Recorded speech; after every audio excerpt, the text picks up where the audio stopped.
भाऊ, आज अर्थसंकल्प सादर झाला. सहकार मंत्रालयाला नक्की काय काय मिळालं, देशाला काय काय? एकूणच तसं आजचा जो काही अर्थसंकल्प सादर झाला त्याच्यामध्ये माननीय पंतप्रधान मोदीजींच्या मार्गदर्शनाखाली केंद्रीय अर्थमंत्री निर्मलाजी सीतारामन यांनी केलेला अर्थसंकल्प हा मला असं वाटतं की मोदीजींची जी कल्पना आहे, जो संकल्प आहे 2047च्या विकसित भारताकडे अगदी वेगानं पाऊल टाकण्याच्या दृष्टीनं सर्वसमावेशक आणि विकासाभिमुख असा स्वरूपाचा हा अर्थसंकल्प असं मी म्हणेन. 140 कोटी भारतीयांच्या आशा आकांक्षाची पूर्ती या अर्थसंकल्पाच्या माध्यमातून होईल असं एकूण हा सगळा अर्थसंकल्प पाहिल्यानंतर निश्चितपणे आपल्या सगळ्यांच्या लक्षात येईल.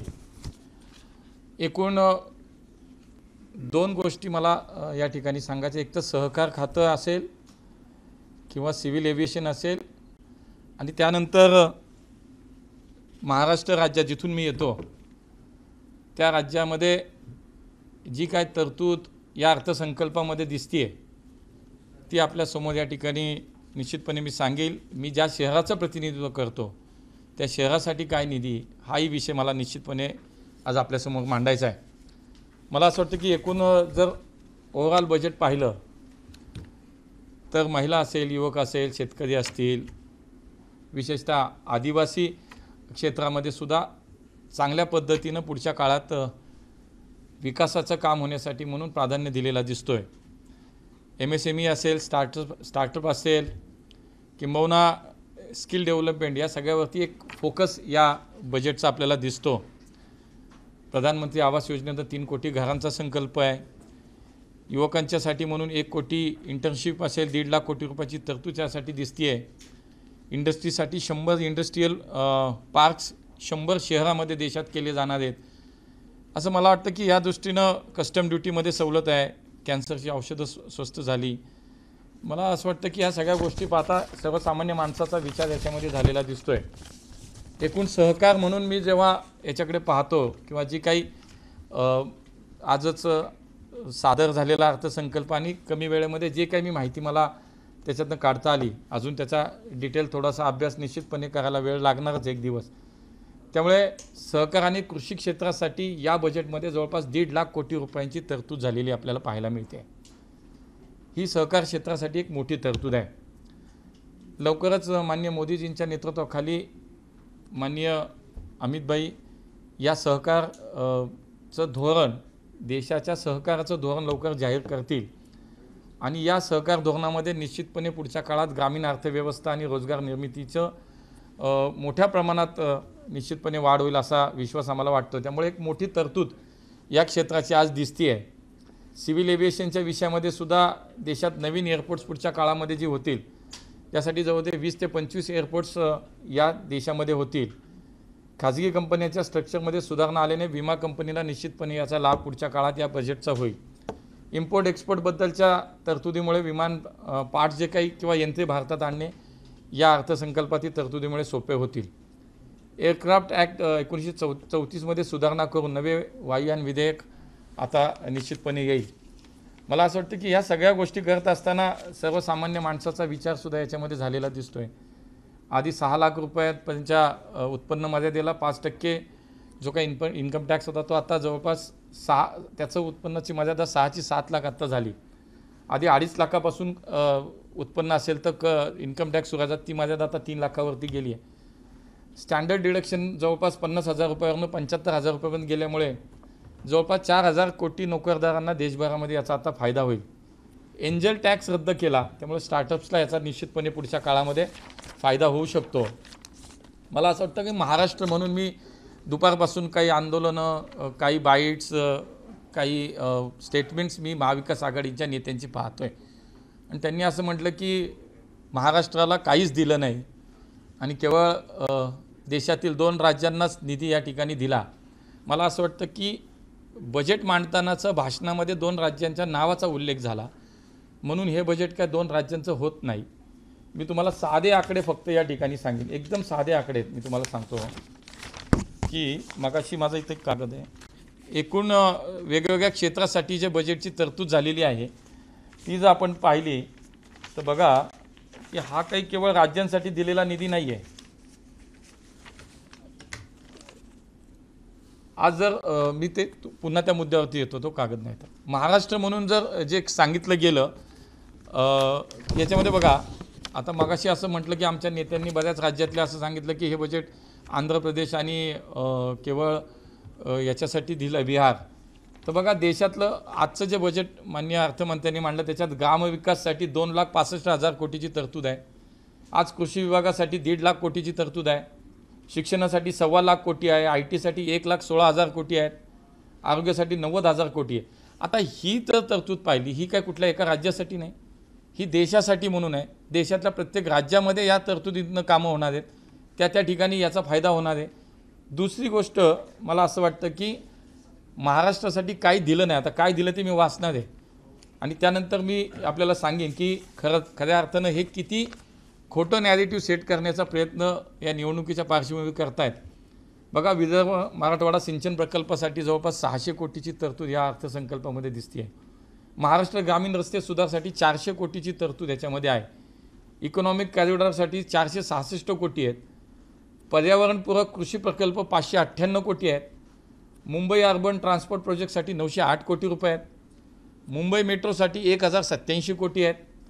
दिल्ली मुंबई इंडस्ट्रियल कॉरिडॉरसाठी 499 कोटी आहेत. MMR ग्रीन मोबिलिटीसाठी 150 कोटी आहेत. नागपूर मेट्रोसाठी 683 कोटी आहेत. नाग नदीचं पुनर्जीवन करण्यासाठी 500 कोटीची तरतूद आहे. रेल्वेचं महाराष्ट्राचं बजेट बघा, महाराष्ट्र राज्य म्हणून रेल्वेच्या बजेटमध्ये 15,500 कोटी रुपयाची तरतूद याच्यामध्ये आहे. 15,500 कोटीची तरतूद त्याच्यामध्ये दिसते आहे आणि त्याच्यामध्ये अनेक मार्गांचं काम या सगळ्या पुढच्या काळामध्ये होईल. मग त्याच्यामध्ये अगदी मी पुण्याचाही नंतर येईल, त्याच्यावरती मी आपल्याला सांगेन. मला असं वाटतं की हे बजेट त्यावेळेला जर आपण 2009 ते 2014चं ज्यावेळेला UPA सरकारचं जे बजेट होतं ना, त्यावेळेला महाराष्ट्राच्या रेल्वेसाठीची जी तरतूद होती ती पाहिली आणि आत्ताची जर पाहिली तर महाराष्ट्राच्या या 15,500 कोटी रुपयाची तरतूद झाली. त्यावेळेची जी तरतूद होती त्याच्या 13 पट तरतूद आत्ताच्या सरकारने महाराष्ट्राच्या रेल्वेसाठी केलेली आहे. मागच्या 10 वर्षात बघा, परवाही पुण्यात एका कार्यक्रमात माननीय अमित भाईंनी सांगितलं की मागच्या 10 वर्षात मोदीजींच्या काळामध्ये, या सरकारच्या काळामध्ये महाराष्ट्राला 10,05,000 कोटी रुपये आत्तापर्यंत मिळाले. याच्यामध्ये 2.5 वर्ष महाविकास आघाडीचं सुद्धा सरकार राज्यामध्ये होतं, पण कधी असा दुजाभाव कधी झालेला नाही.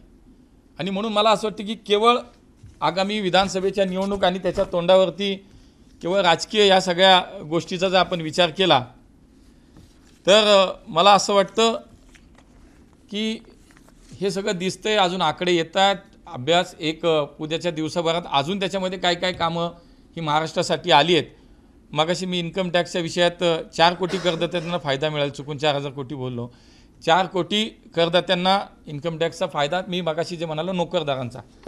या सगळ्या याच्यामध्ये मी मगाशी सांगितलं तसं महाराष्ट्रासाठी इतकी यादी या सगळ्या आजच्या बजेटमध्ये आपल्याला दिसते आहे.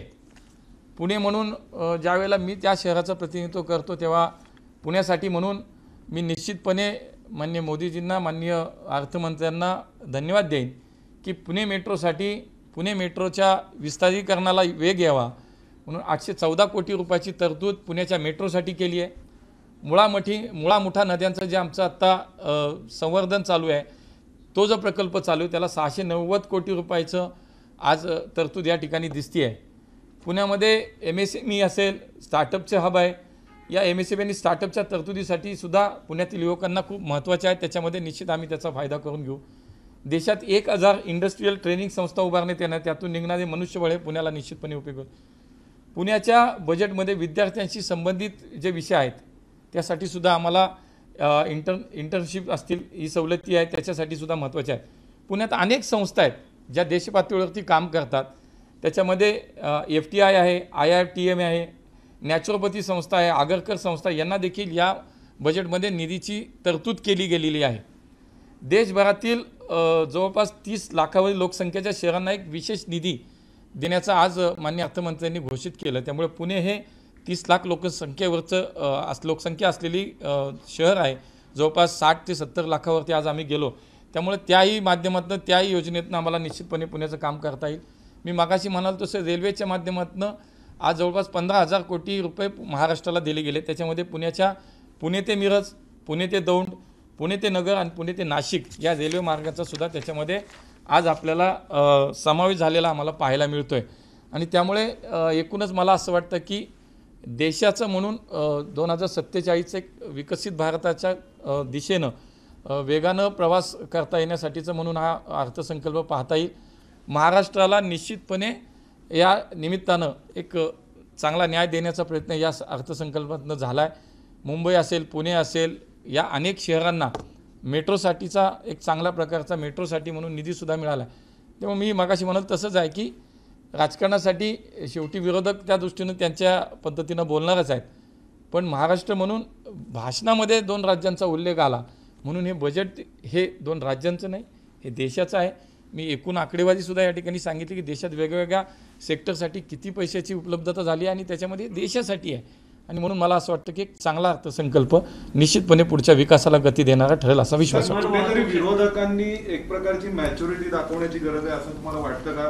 देशाच्या अर्थसंकल्पानंतर राज्याच्या बाबतीत म्हणजे आजपर्यंत देशाचा अर्थसंकल्प कधीच राज्यावर डिक्लेअर झालेला नाहीये. तर राज्याला काय मिळालं अशी प्रत्येक मला असं वाटतं की सीमेवरच्या सैनिकांना काय मिळणार? अगदी मला असं वाटतं की खरं तर हेच खूप महत्त्वाचं आहे की राज्यांमध्ये आपण दुजाभाव करणं, राज्यांमध्ये वाद निर्माण कसे होतील, त्या राज्यातल्या इतर राज्याच्या तुलनेमध्ये त्या राज्यातल्या जनतेमध्ये एक खोटं नॅरेटिव्ह कसं सेट केलं जाईल असाच विचार यांच्या प्रतिक्रियांमधनं येतो आहे. मी म्हणालो तसं भाषणामध्ये 2 राज्यांचा उल्लेख झाला, पण म्हणून त्याचा अर्थ राजकीयदृष्ट्या जोडणं योग्य नाही. एकूण जर बजेट पाहिलं तर याला सर्वसमावेशक बजेट म्हणता येईल. मी महाराष्ट्राचं उदाहरण दिलं. महाराष्ट्रासाठी केलेल्या तरतुदी तुम्हाला सांगितल्या. महाराष्ट्रातले आमचे अनेक नेते महाविकास आघाडीतले याच्यावरती टीका करतात. मला असं वाटतं की त्यांनी थोडंसं हा जो अर्थसंकल्प आहे त्याचा अभ्यास करावा, त्याची माहिती घ्यावी आणि मगच बोललं तर योग्य होईल. महाराष्ट्रातल्या जनतेची दिशाभूल करण्याचा प्रयत्न त्यांनी करू नये. मला असं वाटतं की जनता निश्चितपणे हे पाहत असते की खरं काय खोटं काय हे निश्चितपणे समोर ठेवण्याचा प्रयत्न आम्ही करतो. विमान वाहतूक मंत्रालयाला साधारण किती निधी मिळाला आहे आणि महाराष्ट्राला यामध्ये काय फायदा? विमानाचे दर वाढणार अशा पद्धतीने नाही, निश्चितपणे मी मागाशी वाचून दाखवलं की याच्यामध्ये थोडंसं आता सिव्हिल एव्हिएशनच्या विषयामध्ये पुढच्या काळात काही नवीन एअरपोर्टचा विषय आहे. त्यानंतर इम्पोर्ट एक्सपोर्टच्या विषयामध्ये विमान पार्ट्स भारतात आणण्यासाठीचे म्हणून त्याच्यात सवलती आहेत. अशा अनेक विषय आहेत. त्याचं डिटेल्स थोडंसं मला थोडा वेळ लागेल, पण एक डिटेल्स त्याच्यामध्ये सिव्हिल एव्हिएशन असेल किंवा कॉर्पोरेशन असेल या दोन्ही खात्यातल्या डिटेल्स निश्चितपणे पुढच्या 1-2 दिवसात. आपण ज्या लोकसभा मतदारसंघाचं प्रतिनिधित्व करता तिथे पुणे विमानतळाच्या अनेक समस्या आहेत, त्यावरती या बजेटच्या माध्यमातून काही नाही आहे. बघा, मी तुम्हाला सांगतो की पुणे विमानतळाच्या संदर्भात एकतर विमानतळ नव्यानं बांधणं असेल, विमानतळ उभी करणं असेल, रनवे एक्सपान्शन करणं असेल, या सगळ्या गोष्टी या मला असं वाटतं की शेवटी MADC असेल, आमचं सिव्हिल एव्हिएशन मिनिस्ट्री असेल, यांच्या माध्यमातून होत असतं. आता तिथं सगळ्यात मोठा खर्च विमानतळाचा जो असतो तो लँड ॲक्विजिशनचा असतो. तो निश्चितपणे हा स्थानिक पातळीवर राज्य सरकार करतात. विमानतळ बांधण्याचं काम हे एअरपोर्ट ऑथॉरिटी ऑफ इंडिया हे करतं. त्यामुळे मला असं वाटतं की पुणे म्हणून पुरंदर असेल, नवी मुंबईचं जवळचं विमानतळ असेल किंवा पुणे विमानतळाचं विस्तारीकरण असेल, यासाठीचं बजेटमधला विषयाचा त्याचा संबंध येत नाही. त्यासाठीचं काम स्वतंत्रपणे चालू आहे आणि मला असं वाटतं की त्याच्यात याची काही अडचणी येत नाही. तुमच्या मतदारसंघातला एक प्रश्न आहे, ससून जे रुग्णालय आहे त्या रुग्णालयामध्ये डॉक्टर जे आहेत जे बेवारस रुग्ण असतात त्यांना त्यांच्याचे उपचार करतात आणि रात्री त्यांना निर्जन स्थळी सोडून चालले जातात. माझ्याही कानावरती ती बातमी आली आणि मी सत्यता तपासून पाहिली. ती बातमी खरी आहे आणि ताबडतोब तिथल्या या संबंधित लोकांना निलंबित केलं पाहिजे, त्यांच्यावर कारवाई झाली पाहिजे. हीच आमची भूमिका आहे. आम्ही ती घेतली आहे, कारवाईसुद्धा झाली आहे. ससूनच्या बाबतीत पुन्हा एकदा एक चुकीची गोष्ट समोर येते. त्यामुळे त्या शहराचा प्रतिनिधी म्हणून निश्चितपणे मी त्याची गंभीर दखल घेतलेली आहे.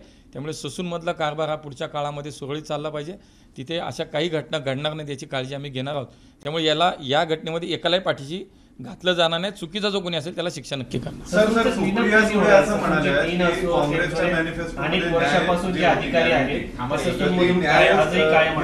त्या ससूनच्या अधिकाऱ्यांवरती कारवाई किंवा तिथलं क्लीनअप या संदर्भात शासन काही विचार करते? 100% शासन विचार करणार. 100% मी त्या शहराचा लोकप्रतिनिधी म्हणून याच्यात लक्ष घालतोय. मी आज सकाळपासून या संबंधित सगळ्या विषयाचं बारीक लक्ष ठेवून मॉनिटरिंग करतोय आणि पुढच्या काळात ससून या अशा कुठल्याही चुकीच्या गोष्टीसाठी त्याचं नाव चर्चेत येणार नाही. ससून हे चांगली सुविधा देण्यासाठी कसं असेल, इथं सर्वसामान्य गरीब माणसाला तिथं उपचार चांगले कसे मिळतील यासाठी निश्चितपणे पुढच्या काळात अशी कुठली अप्रिय घटना घडणार नाही याची जबाबदारी आमची पण आहे. अण्णा, असं बोललं जातं की काही ठराविक लोकांना लोकप्रतिनिधींकडून पाठीशी घातला जातं, असा आरोप विरोधकांकडनं केला जातो. थेट नाव घ्यायचं झालं तर काँग्रेसचे जे आमदार आहेत त्यांच्याकडनं आरोप केला. नाही, मला काय कोणाचा शेवटी ज्याचं त्याची ही शेवटी लोकशाही, प्रत्येकाला अधिकार आहे बोलायचा आणि व्यक्ती स्वातंत्र्य कोणी बोलू शकतं.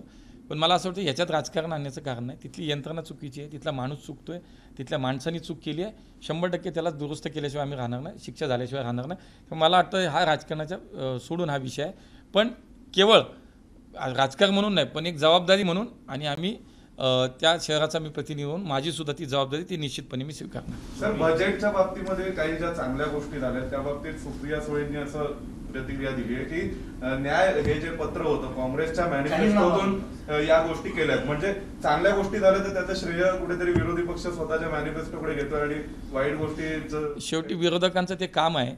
जे चांगलं झालं ते आम्हीच केलं होतं, आमचंच तुम्ही बघून पुढे केलं. आणि त्यांच्या आणि प्रांतामध्ये कुठंतरी एकमेकात किंवा त्या राज्यातल्या लोकांमध्ये एक नॅरेटिव्ह खोटं कुठंतरी तयार करण्याचं काम वेगळ्या बाजूला, आणि चांगलं काय असेल तर ते आम्ही केलं. शेवटी त्यांचं काम आहे. त्याला जोडून आहे तुमचं सरकार जे आहे, एनडीएचं सरकार, हे काँग्रेसच्या योजना पळवणारं सरकार आहे अशी टीका तुमच्यावर होते. असं असतं तर मुळात काँग्रेसच्या जर योजना इतक्या सक्षम असत्या, इतक्या चांगल्या असत्या, तर काँग्रेसला लोकांनी नाकारलंच नसतं ना. गेले 10 वर्ष काँग्रेसला नाकारले, आत्ताही नाकारले. स्वतः योजनांचा विषय निघाला म्हणून सांगतो, स्वतः काँग्रेसची सत्ता असताना काँग्रेसच्या सत्तेच्या काळात त्यांचे पंतप्रधान असे म्हणायचे की एखाद्या योजनेच्या माध्यमातून आम्ही जर 1 रुपया लोकांना पाठवला तर 15 पैसे लोकांना मिळायचे, 85 पैसे मध्येच जायचे. आता मला असं वाटतं की थेट मोदीजींच्या गव्हर्नमेंटमध्ये असं झालं, थेट पैसे लोकांच्या खात्यामध्ये जमा होतात. हा बदल आहे काँग्रेसच्या सरकारमध्ये आणि मोदीजींच्या सरकारमध्ये. त्यामुळे कुणाच्या योजना फसल्या, कुणाला लोकांनी नाकारलं हे स्पष्ट आहे. त्यामुळे मोदीजींना स्वीकारतायत, केंद्र सरकार एनडीएचं पुन्हा सरकार आलं, याचा अर्थ लोकांनी स्वीकारले, लोकांना काम पटलंय आणि लोक निश्चितपणे या सगळ्या योजनेचा फायदा घेत आहेत आणि लोक त्याला स्वीकारतात. एबीपी माझा, उघडा डोळे बघा नीट.